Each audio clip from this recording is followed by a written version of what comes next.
Hey, Dr. Tyler Williams at Pinecrest Practice Growth. Thanks for taking a minute to watch this video. You're here because you have some questions or you're doing your research on how to run a successful dental practice or elective healthcare practice. So you found this video, and in this video we'll share some things with you that have helped us grow and also look at the big picture. Corporate dentistry is becoming a big deal. DSOs are becoming a big deal. There's downward insurance pressures you're dealing with, and you're probably getting an ulcer or heartburn just as I'm talking about these things, thinking, how am I going to deal with all this and still create the life I want for my family and my future and my team members and make a great experience for my patients and really change the lives of those around you. And the good news is it's very possible. It's, rewarding, it's exciting, but it does take some work. And anybody who tells you that it's easy is lying to you. And, the more you tell yourself that, the more you're going to be lying to yourself. Now, that doesn't mean you have to work yourself into the ground, and I would certainly suggest that you don't. And, a big way to do this is you set up some boundaries of what you will and won't do. And one of the biggest things that can help you is getting clarity on that picture.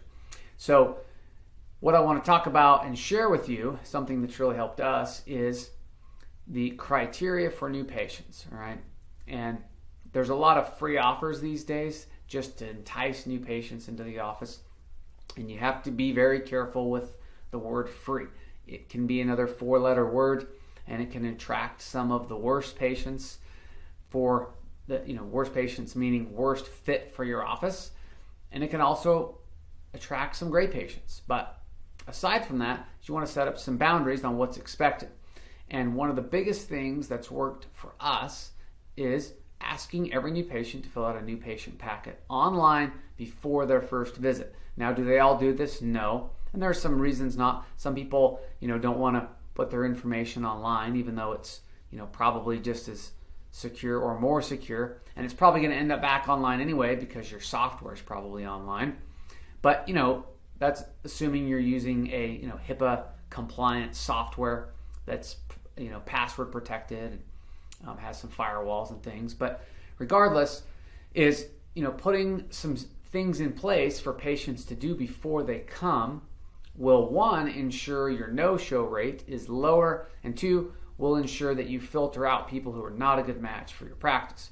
And it was really interesting phenomenon to me early on in practice, how many people would call and say that they're in so much pain and they're in tears, crying with how bad their mouth hurts and what they need, and then they would not show up to their appointment.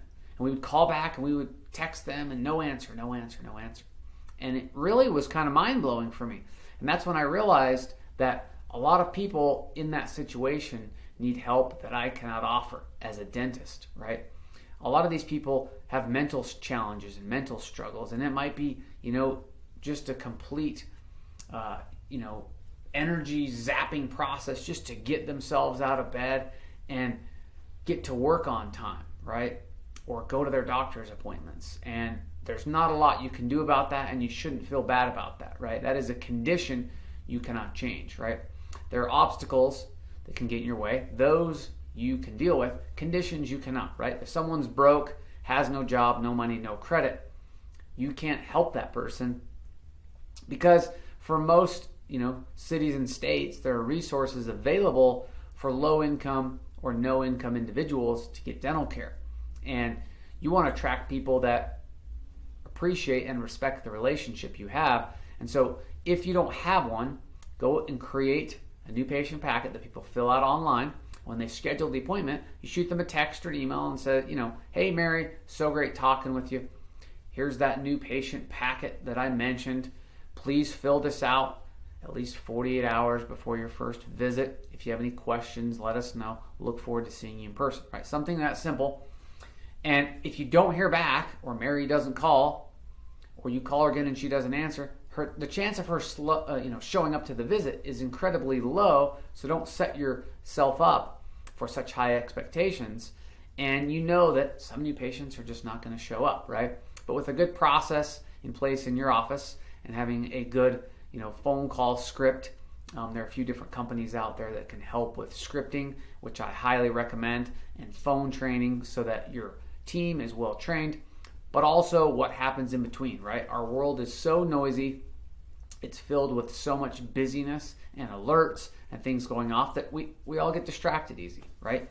Even me as a patient, I can get distracted easy when I have my appointments, and so I appreciate the follow-ups that my medical providers offer for me. And when you do that with your patient, it actually builds the relationship and provides more trust. There was a really good example from one of the mastermind groups I'm in, and they shared how years ago there was a man who owned some dry cleaning stores, and he had something that he called the 3 and 30 rule. And the 3 and 30 rule is a really great story on how to retain and build trust with your patients.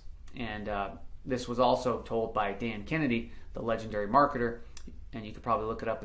I'm sure in one of his books. But the story, in essence, goes something like this, where this dry cleaner owner found that if he got a new customer into his store 3 times within 30 days, they would come back again and again and again, much easier than people who only came in once. And so that's where he really started to implement bounce back offers. So someone would come in and drop off their shirts. That's visit 1. They come back in, a week later to pick up their shirts, and they get a coupon that says, for you, our special customer, half off quilts, right? No limit, okay? So now you go home and you grab all your quilts and you drop those off because it's such a great deal. And then you come back to pick those up, and now you've been there 3 times or 4 times, and now these customers were willing to drive past plenty of other dry cleaners because now they felt part of something and there was some relationship and some trust. And there are so many ways to implement this in your dental practice, but one of those simple ways is having that follow-up new patient system where they, when they schedule, someone else or that same person calls them a separate time to check in on how their new patient packet is. And then when they come into your office, give them a reason to come back within a week. An easy way to do this in a dental office is a follow-up visit that you can offer free of charge. Again, remember that special word that can be a double-edged sword, free, you have to be careful with. But the way I would suggest using it is a follow-up visit, not an initial visit, okay? So we always charge patients something on the initial visit. Might be an x-ray, might be, a checkup and full cleaning, might be, their first, they have a cracked tooth that they need removed or something like that, okay? But always create 2 to 3 weeks later a follow-up visit where you let them know, hey, Mary, I would like to see you back in 2 weeks to check on this and make sure everything feels and looks just the way you want it to. I'm going to have my assistant set that up for you. It's included. There's no extra cost for it. And that way we can make sure all your needs are met. And it is incredible the power and the magic this creates, because now you are prescribing that patient to come back. You've included that in the cost of what they already had done, and you get to interact with this person again, and now they're in a different mind frame, especially if their first visit was a cracked tooth or something that was painful or a big problem. Now their mind's opened up to other possibilities and other work they'd like to get done, and it works really, really well. And so I encourage you to implement that. You'll see it work wonders for your practice. It'll increase the retention and the case acceptance of your patients, and they'll feel a lot better, and they'll be able to have that opportunity to ask questions and get their needs addressed. If you'd like some more information on how to find the right kind of patients for your office and the full system on finding, recruiting the right kind of new patients, especially those that don't require expensive marketing or gimmicky agencies that tell you they're going to bring hundreds of new patients to your office when really they have no idea how to do that, check out the new patient lead machine. It's only $7. That's right, $7 only this month. The link to the website is below, and you'll find some great resources there on how you can organically attract more new patients and be a stronger part of your community. Thanks for taking a minute to watch this video, and we will see you next time. Thanks for supporting Pinecrest Practice Growth. Please leave your comments below. That will help us for future videos and tips we can share for growing your membership practice. Have a great day. Talk to you next time.